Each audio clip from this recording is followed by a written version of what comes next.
What's up, sports fans? This is the Lucas Ross Sports Channel, and it's time to give you my updated college football top 25 rankings heading into Week 7 of the 2023 college football season. And again, looking back to Week 6 did not disappoint. We had a lot of great upsets that happened over the weekend, and also some very competitive games. And we also saw some crazy finishes, some great finishes to some games. It was just really an exciting weekend of college football in Week 6. We are now halfway through the college football season of 2023. We are now heading into the second half. And this is kind of the time where the upsets start to happen, and also some teams start to get better down the stretch, and we're very close to those playoff rankings as well. So now we're going to give you my updated top 25 poll. And I'm pretty much, basing this off of how the teams played over the weekend, and also basing it off of resumes. So, yeah, we're basing kind of it off of that. And this is my top 25. This is not, the real top 25, the AP poll or anything like that. I've been doing my top 25 every single week by week. And, we've kind of made a lot of changes here to my top 25 for this week, just based off of what happened in week number 6. There were just a lot of crazy upsets, and also some chaos that happened over the weekend. So let's get right into my top 25 rankings heading into Week 7 as we head into the second half of the college football season. We'll start from the bottom and work our way to the top, and I had a really hard time with the bottom, here from 21 through 25. I got Tulane here at number 25. I think this is still a really good Tulane team, even though they lost to Ole Miss. I can't really rank them, though, up ahead, because they had a bye week this past weekend, so not much to talk here about Tulane. Wyoming here at number 24. This has been kind of the most surprise Group of 5 team, I think, this year, and also this season. I've been very impressed with this team, and they are coming off that upset win against Fresno State. They snapped Fresno State's winning streak and also their undefeated streak.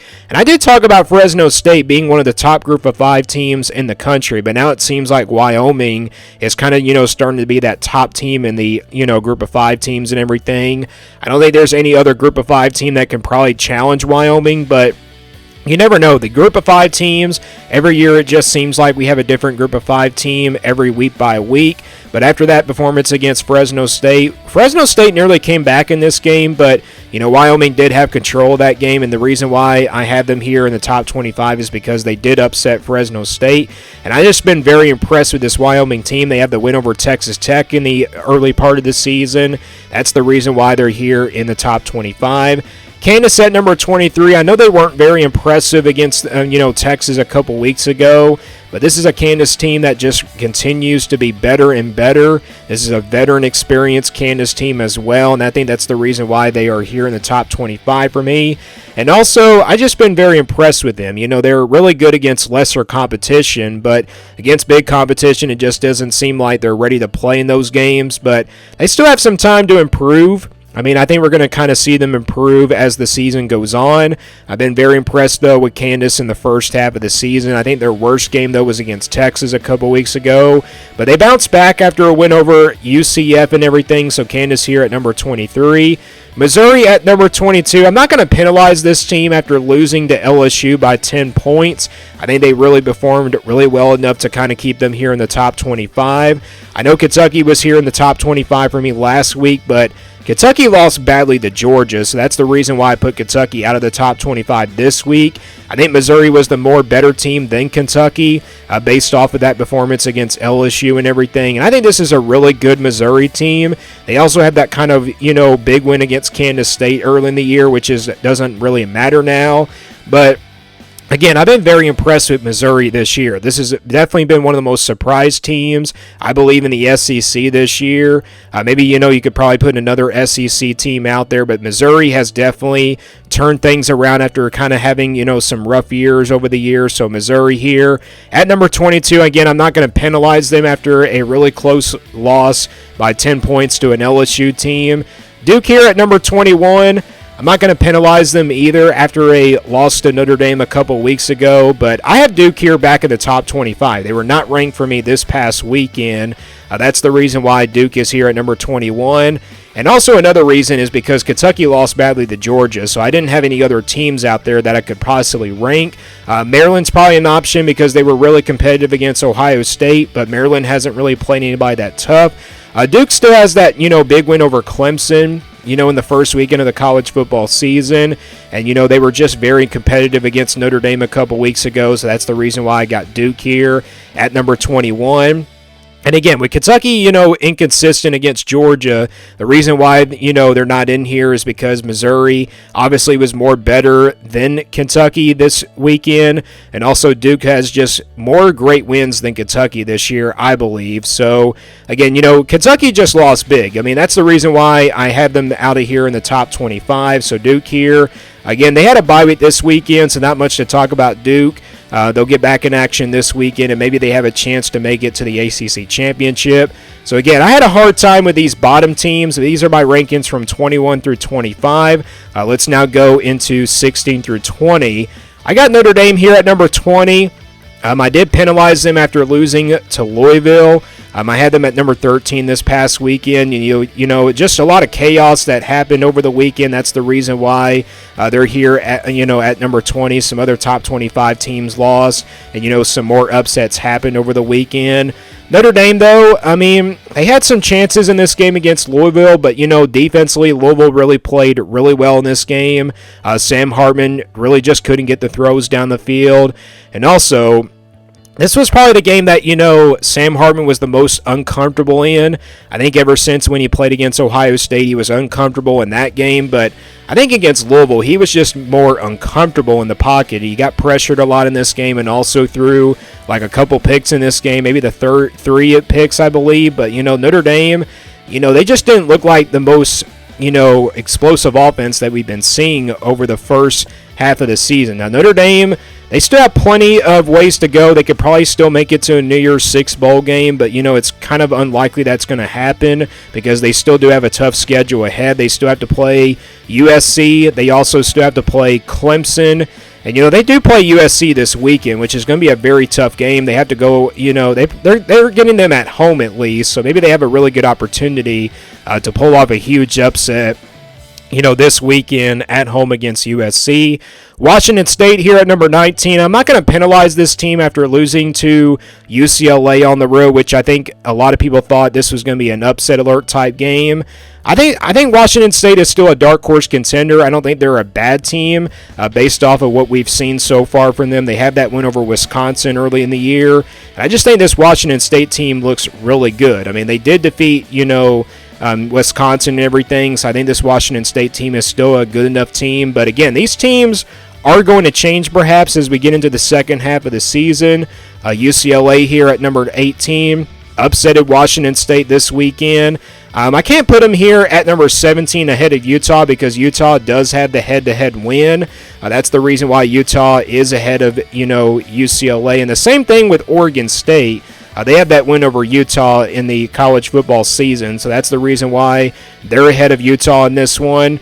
The records don't really matter. It's just really about the resumes and also the head-to-head matchups as well. And Utah does have the head-to-head win over UCLA, and then Oregon State has the head-to-head over Utah. So that's the reason why these teams are kind of ahead of each other. Oregon State ahead of Utah, and then UCLA behind of Utah. So that's the reason why it just comes down to head-to-head. Utah has the head-to-head win over UCLA, and then Oregon State has the head-to-head win over Utah. So we got 4 Pac-12 teams here from 16 through 20. No SEC teams here, and no, ACC team here from 16 through 20. But these are my rankings from 16 through 20. I made a lot of changes here from the rankings from 16 through 20.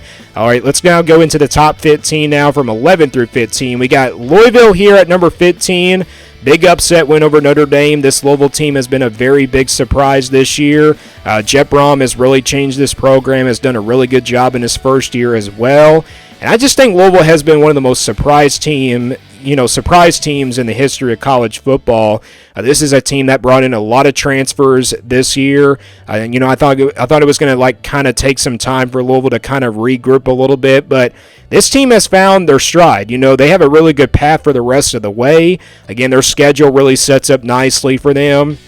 Again, they don't have to play North Carolina or Florida State or Clemson on the schedule, so that's the reason why Louisville could be in the ACC Championship at the end of the year. So Louisville here at number 15, North Carolina at number 14. The Tar Heels, very impressive win over Syracuse. I did have, North Carolina in my upset alert video, I think, this past week. I think, I thought Syracuse would kind of put up a fight in that game, but North Carolina kind of showed us why, that they're a really explosive offense. And the defense looked really good in this game as well. So North Carolina, their defense looks like it's going to get better and better as well in the second half of the season. And also they got their top receiver eligible for the rest of the year. So, yeah, North Carolina has a really good chance to make the ACC championship for the rest of the year, but we'll see what happens as we go into the rest of the college football season. Tennessee had a bye week this weekend. They'll play Texas A&M this weekend at home. I do kind of expect Tennessee to kind of get better on the offensive side of the football, be a little bit more explosive. I mean, they've been very explosive, this year, but it just doesn't really seem like that way in the first half of this season, so we're going to see this team get better and better. Ole Miss here at number 12. Close win against Arkansas this weekend. Arkansas put up a really good fight. Arkansas has kind of been a major disappointment this year, but Arkansas came out fighting in that game. I think Ole Miss kind of lived up to the hype just a little bit, after that win against LSU at home, a couple weeks ago and everything. But Ole Miss, after that loss to Alabama, it seems like they could probably have a chance to, go to the SEC championship, even though they can go 11-1. I mean, Alabama's still going to go regardless because Alabama has the head-to-head win. And speaking of Alabama, they're ahead of Ole Miss here because of the head-to-head win over Ole Miss. Alabama, very close win against Texas A&M. I know it wasn't their best performance, but Jalen Monroe looks like one of the best quarterbacks that Alabama's had. And also, with Alabama, with Jalen Monroe in there for Alabama's offense, he definitely provides, some good things for Alabama. If Alabama can just use him for the rest of the year, keep him healthy at quarterback, Alabama could probably win out and go to the SEC championship and maybe perhaps, go to the college football playoff. But they do have a tough schedule for the rest of the way. I mean, they do play LSU still. They also still have to play Tennessee, which is going to be a very tough game as well. But they do get both of those games at home. So Alabama here at number 11. These are my rankings from 11 through 15. All right, 6 through 10, I got Texas here at number 10. Not going to penalize this team out of the top 10 after that performance against Oklahoma, or I should say that loss to Oklahoma, but Texas still has that win over Alabama, which really keeps them here in the top 10. And, that's the reason why Texas is also ahead of Alabama in the, top 25 rankings is because they have that head-to-head win over Alabama. So I'm not going to penalize Texas here from, losing that game to Oklahoma. I still think this is a really good Texas team. I think they still have a chance to make the playoff. If they can just really stay consistent on both sides of the football, make the, kind of maintain the mistakes that they made in the game against Oklahoma. Texas could be in the Big 12 championship at the end of the year and probably get revenge on Oklahoma in the Big 12 championship. But again, things could change as we get into the second half of the season because these are the kind of the times where teams start to get better. So Texas here at number 10. Oregon at number 9 and Washington at number 8. Both of these teams will play this weekend.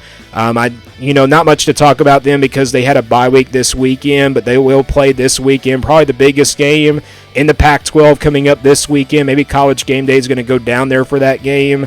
But again, it kind of decides who is going to be the, second best team in the Pac-12. Maybe USC is the best team in the Pac-12 for right now. But again, Washington and Oregon, both of these teams will play this weekend. And speaking of USC, at number 7 here, surviving triple overtime against Arizona. Again, USC was just not really consistent in this game on the defensive side of the football. Their defense, though, made a big stop in this game to kind of seal the deal, but Arizona looks like a really good team that can, just upset anybody. I mean, they almost did that to Washington, and they almost did that now to USC. And, it's just been very inconsistent for USC in the last 3 weeks. I don't think this is a playoff contender, if they're playing like that. I think the offense is very explosive, but the defense, if their defense can just get better and better, USC could be a very dangerous team, but again, it goes back to the defense. The defense is going to have to get better here in the second half of the college football season. So USC here, they survived triple overtime, still remain unbeaten. I think Caleb Williams did not play his best game in this one, obviously, because he only had one touchdown pass. So USC here at number 7. Penn State at number 6. They had a bye week, so not much to talk about Penn State, but they'll get into Big Ten play. Tougher Big Ten play upcoming weekend and also in the next few weeks. They still have to play Ohio State and Michigan, and those two games are kind of going to decide if Penn State is really a big challenge for Ohio State and Michigan. So these are my rankings from 6 through 10. Let's now go into the top 5. Some changes here to the top 5. I got Ohio State here at number 5. Still the same spot here for the Buckeyes. They weren't very explosive on offense against Maryland. Had a tough time with Maryland in the first half, but the second half they kind of started to pull away from there and everything. So Ohio State here at number 5.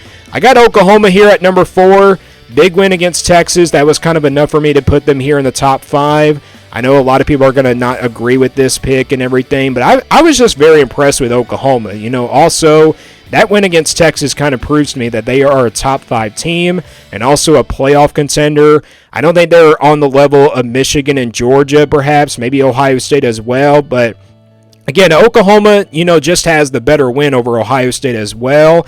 I know Ohio State has a win over Notre Dame, but I think Oklahoma's win against Texas is much better. So I think Oklahoma definitely deserves to be ranked here ahead of Ohio State. Even though Ohio State does have that win over Notre Dame, I think Oklahoma's win, again, was just more impressive than Ohio State's. So Oklahoma, what did I say in the preseason as well? In the preseason, I did pick Oklahoma to go to the college football playoff. I'm telling you, this team is for real. Now, I did have them, losing to Texas in the regular season, but I did have them winning the Big 12 championship, and that was kind of enough for me to put them in the playoff. But I tell you what, Oklahoma, they're undefeated now at 6-0 after that win over Texas, and they just have a really good path to probably make it to the college football playoff at the end of the year. Florida State at number 3, very impressive win against Virginia Tech. I still think this is the team that can probably challenge Michigan and Georgia perhaps, but also they still have that win over LSU, which is a big win for them. And then Florida State, again, a win on the road at Clemson. This team has just been very impressive so far in the first half of the season. Michigan at number 2. Very impressive win on the road at Minnesota. The offense is looking like they are really ready to go now, and Michigan's offense looks like it's very explosive. And like I said, Michigan was very inconsistent on the offensive side of the football in the first 5 weeks of the season. Maybe I should say the first 4 weeks, because they were not really good on that side of the football. But their defense was really good. They were kind of similar to Ohio State, but Michigan, their offense has now gotten better. It just seems like the offense has now found their, it just seems like the offense found their style going into the, second half of the season, and they've just been better on offense in the last couple of weeks. So number 2 here is Michigan, and then Georgia here at number 1. No change here to my number 1 team. Georgia looked like the number 1 team this weekend, especially against Kentucky, which they absolutely blew them out. And, Georgia looks like, one of the most dangerous teams in the country. And again, it goes back to last year. Georgia was not good in the first half of the season, but it just seems like Georgia kind of picks up the pace when they get into the second half of the college football season. And they kind of showed us that going into the second half of the year. And Georgia just seems like they are the most dangerous team in the country. And again, they proved that against Kentucky over the weekend and everything. So Georgia here at number 1. And those are my updated top 25 rankings heading into the 7th weekend of the college football season. And after week 6, again, a very chaos weekend. A lot of changes here to my top 25 rankings. And again, my top 5 changed over the weekend as well. So give me your thoughts on these top 25 rankings as we head into the second half of the college football season of 2023. Give me your thoughts on these top 25 rankings. Do you agree or disagree as we head into the second half of the college football season? And stay tuned here for more sports content videos on my Lucas Ross Sports Channel.